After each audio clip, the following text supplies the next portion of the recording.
After 6 centuries of silence, the word Israel suddenly reappears.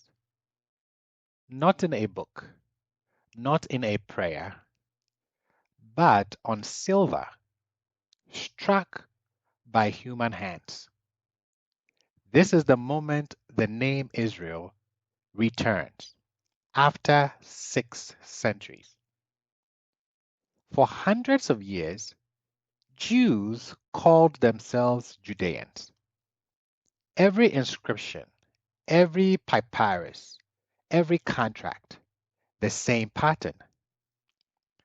Then, around 66 CE, something changes. A revolt breaks out against Rome. Jerusalem burns with rebellion.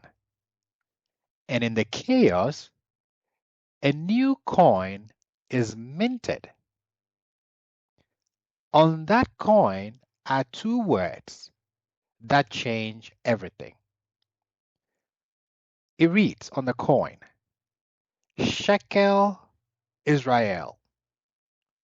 Shekel Israel. The shekel of Israel. This is the first known artifact ever made by Jews that uses the name Israel.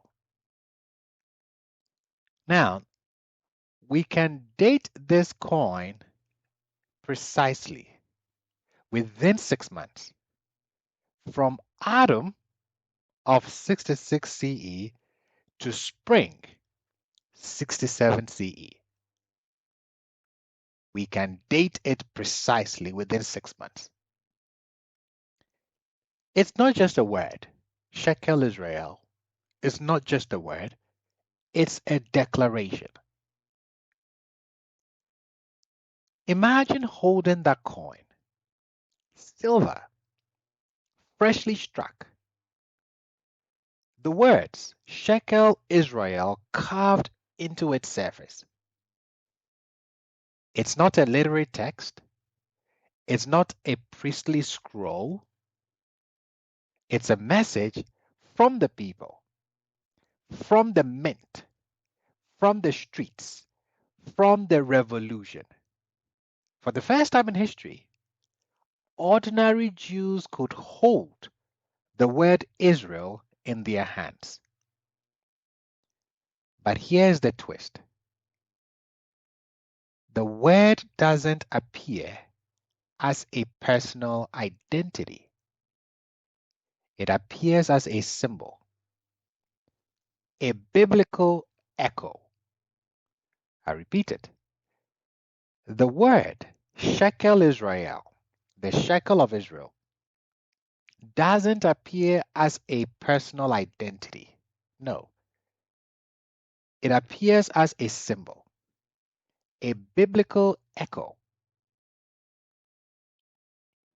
The phrase Shekel Israel mirrors the book of Exodus, where every Israelite gives a half shekel as an offering. So it's not coincidental. It's not a coincidence.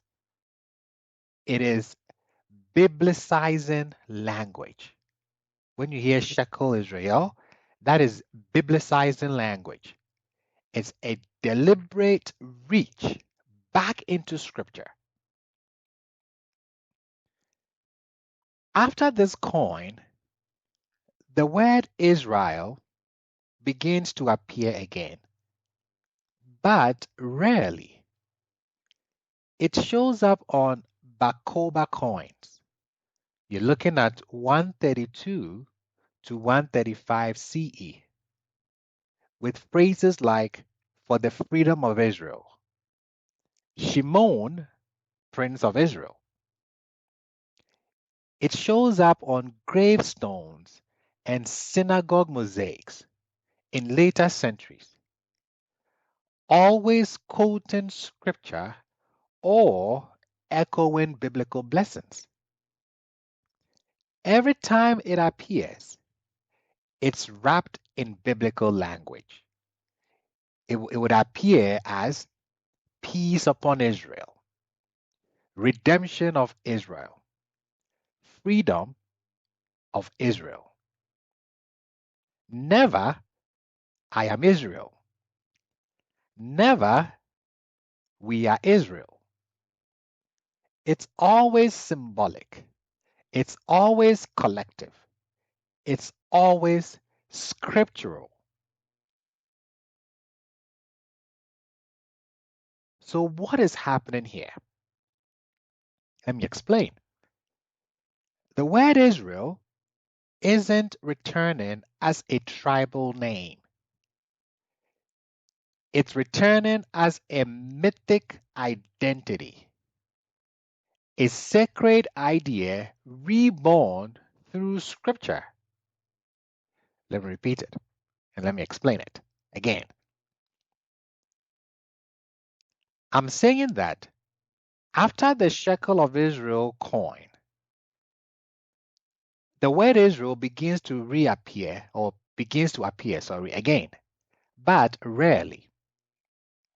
When it shows up, like on Bakoba's coins, where it says, for the freedom of Israel, or Shimon, Prince of Israel, it's always quoting scripture or echoing biblical blessings.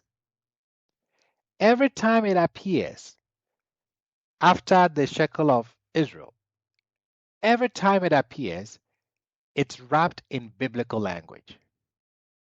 Peace upon Israel, freedom of Israel, redemption of Israel. Never, I am Israel. Never, we are Israel. It's always symbolic, it's always collective, it's always scriptural. And I'm saying, what is happening here? Well, the word Israel isn't returning as a tribal name, not at all. It's returning as a mythic identity. It is returning as a sacred idea reborn through scripture. It's not the farmers or the mother or the soldier or the merchants, everyday Jews, common Jews, like I explained in part 1. It's rather the leadership, the revolutionaries, the minting authorities, those minting the coins. They are the ones shaping national memory. So it's not the farmers or the merchants inventing it. It's the leadership, the minting authorities, the revolutionaries, those shaping national memories. But the coin itself, that silver declaration, was carried by ordinary people. So it's not the ordinary people calling themselves Israel. It's not the ordinary people bringing back Israel. No, it's the leadership. But the coin itself that they minted, that silver declaration, was carried by ordinary people, touched, traded, recognized. And that's how the idea spread. Now, the timing isn't random. Around this same era, Jews were adopting the Hebrew Bible as sacred scripture. They were learning its laws, its language, its stories. And with that adoption came a new identity, the one written in those texts. Israel wasn't just rediscovered, it was reimagined. It became a bridge between the ancient myth and the living people. I repeat it. Israel wasn't just rediscovered, it was reimagined. Israel became a bridge between the ancient myth and the living people. But here's the deeper mystery. If the word Israel exploded during the revolts, could it have started earlier? Could the seed have been planted long before the Roman wars? Could the seed have been planted in the age of the Hasmoneans, when Jews first began keeping the Torah as law? If the Torah gave birth to Jewish law, maybe it also gave birth to Jewish identity. In the next episode, we look at the Hasmonean Genesis, the moment when Israel becomes more than a word, it becomes a people.